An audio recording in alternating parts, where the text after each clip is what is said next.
Hey everyone, welcome back to the channel. This is Rahul. Today we are solving a really interesting problem. Check if an array is sorted and rotated. It's a lead code easy one, but frequently asked in coding interviews like in FANG companies. So let's break it down, understand the logic and code it efficiently. Make sure to watch till the end for interview insight. This is our problem. We have one array nums and we need to return true if it was originally sorted in non-decreasing order and then rotated some number of positions. The rotating by position means shifting elements circularly based on one value, and we have to return false if it is not um, sorted and rotated. If you see this example, you will get to know 3, 4, 5, 1, 2, which is true. It is actually a sorted one. By rotating with a value of x equal to 3, we can see it as a sorted one. So the key observation here is that in a sorted and rotated array, there should be at most one point where the order is broken. And this happens when a larger number is followed by a smaller one, like that. Okay. So we will use three steps in this one. First one, we have to traverse the array and we have to count how many times the nums of I greater than the current next number, like that. Then if the count is more than one, we have to return false because a sorted rotator array should only have one breakpoint. Otherwise, we have to return true. Now let's jump into our coding part. So you can see we have one input array with the data type boolean. First of all, we need to initialize one variable in order to track the um, breakpoints. So I will use count and I will assign 0. Then I need to store the length of the array to one variable. So indent.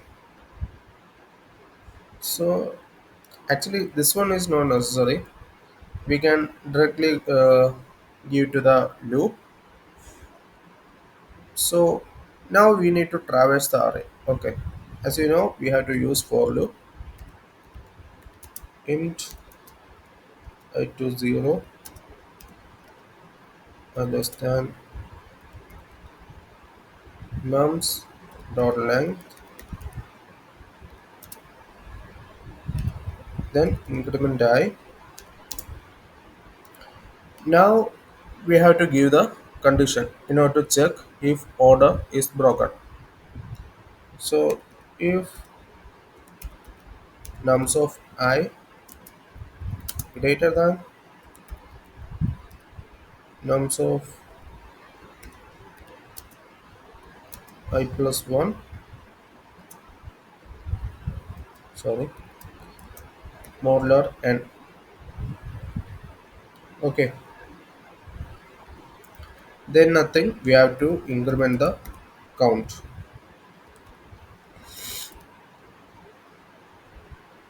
So I already mentioned if count is greater than 1, we have to return false. It means there is more than one breakpoint. Okay, so if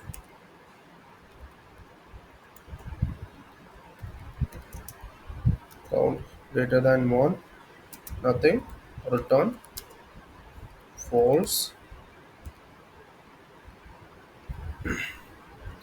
uh, Otherwise nothing much, we have to return true. So come out of the loop, return true. Okay, just run it.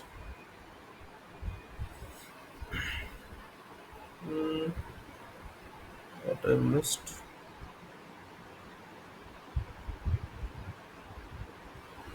Okay,